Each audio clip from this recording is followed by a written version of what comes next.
নমস্কার বন্ধুরা, আশা কিচেন অফিসিয়ালে তোমাদের সবাইকে স্বাগত। আজকে আমি একটা নিরামিষ রেসিপি করব, তাই তোমাদের সঙ্গে রান্নাটা শেয়ার করব। তোমরা ভিডিওটা স্কিপ না করে প্রথম থেকে শেষ পর্যন্ত দেখতে থাকো।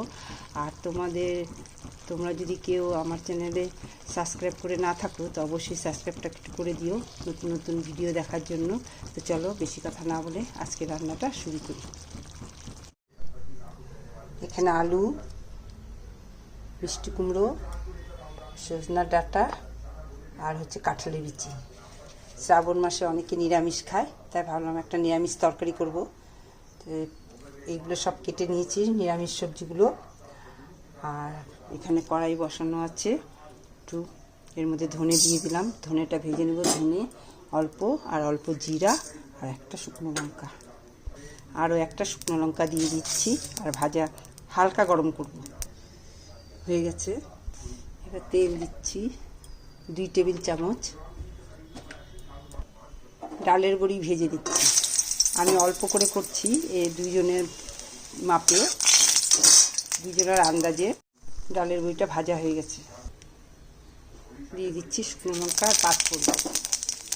এবার দিয়ে দিচ্ছি আলু, মিষ্টি কুমড়ো, সব কাঁচা সবজিগুলো দিই।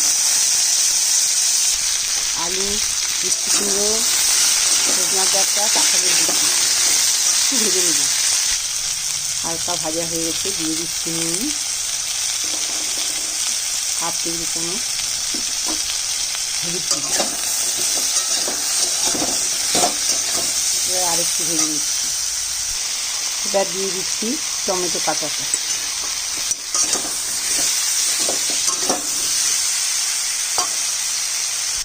এটা হচ্ছে ধনে আর জিরে বাটা, এখানে আদা বাটা। তা আমি সামান্য আদা বাটা আর সামান্য জিরে ধনে বাটাটা দিয়ে দিচ্ছি। যেহেতু আমি ভাজা মশলা দিব, তাই এই মশলাটা একটু কম করে দিলাম।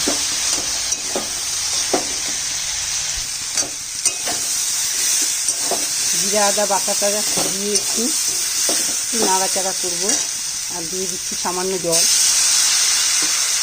আর 4-5টা কাঁচা লঙ্কা কেটে দিলাম। আর নিরামিষ তরকারি একটু ঝাল ঝাল হলে ভালো লাগে। আর শুকনো লঙ্কা, ভাজা জিরা শুকনো লঙ্কা আছে ভাজা মশলার মধ্যে।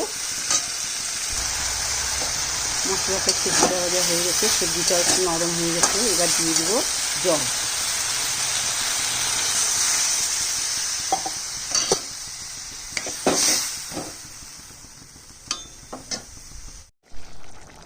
ঢাকনাটা তুলে দিলাম আর গ্যাসটা কমিয়ে দিচ্ছি অনেকক্ষণ। এখন হয়ে গেছে ঘন, সব সেদ্ধ হয়ে গেছে। এবার দিয়ে দিচ্ছি ডালের বড়িটা।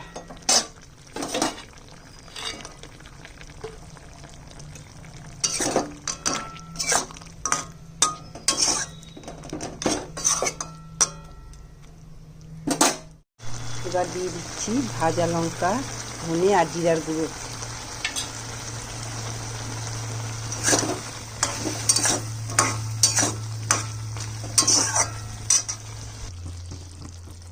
রান্না কমপ্লিট। এইভাবে রান্না করলে নিরামিষের দিন, আর এই মাসে অনেকে নিরামিষ খায়, সেটা ভেবেই আমি রান্নাটা করলাম। এর আগে করেছিলাম, খেতে খুব ভালো হয়েছে। তা রান্নাটা এখন আমার কমপ্লিট হয়ে গেল। তো তোমাদের যদি আমার এই রান্নাটা ভালো লাগে তো অবশ্যই একটা লাইক, শেয়ার, কমেন্ট করো। তো আজকের মতো রান্না এখানেই শেষ।